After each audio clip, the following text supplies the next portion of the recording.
ആൺകുട്ടികൾ ഉപ്പാനോട് സംസാരിക്കും. ഗൾഫിൽ നിന്ന് വിളിച്ചാൽ തന്നെ ഉപ്പയാണ് ഫോൺ എടുത്തെങ്കിൽ ഉടനെ ചോദ്യം ഉമ്മയില്ലേ. ഈ ഉപ്പാക്ക് എത്ര വിഷമം. ഒരു 5 മിനിറ്റ് എന്തുണ്ട് ഉപ്പ സുഖല്ലേ, ആ മോനെ പ്രാർത്ഥന ഉപ്പാക്ക്, അതേപോലെ എത്ര സന്തോഷം. ഞാൻ ഉമ്മ കൂടെ ഉമ്മാനെ കിട്ടാനൊന്നല്ല, ഉമ്മാനെ ഞാൻ വേറെ വിളിച്ചോളാം. ഉപ്പാന്റെ വർദ്ധാനം എന്തൊക്കെ ഉണ്ട്, ഉപ്പ മക്കൾക്ക് ദ്വാരക്കല്ലോ ഉപ്പ എന്ന് ചോദിച്ചാൽ ഉപ്പ കരഞ്ഞു. ഉപ്പ എനിക്ക് ദ്വാരക്കല്ലോ ഉപ്പ. ഉപ്പ ഒരിക്കലും പൊതുവേ കരയാത്ത ഒരു സ്വഭാവക്കാരൻ. എന്ത് വിഷമുണ്ടെങ്കിലും ഹൃദയം കൊണ്ടേ ഉപ്പ കരിയുള്ളൂ.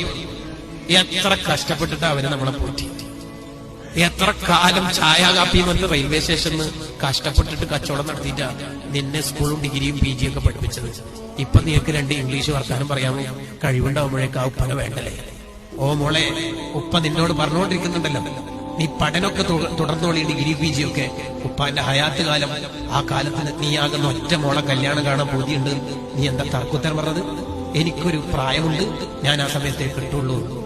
ഈ ഉപ്പയെല്ലാം മരിച്ച ശേഷം നീ കെട്ടിയിട്ട് ആരെ കാണിക്കാനാണ്? ആരെ കാണിക്കാനും? ഒരു ഉപ്പാപ്പാന്ന് വിളിക്കാനും കുട്ടികളില്ലാത്തൊരു കാലം വരും. കുട്ടികൾക്ക് ഉപ്പാപ്പില്ലാത്ത അല്ലേ?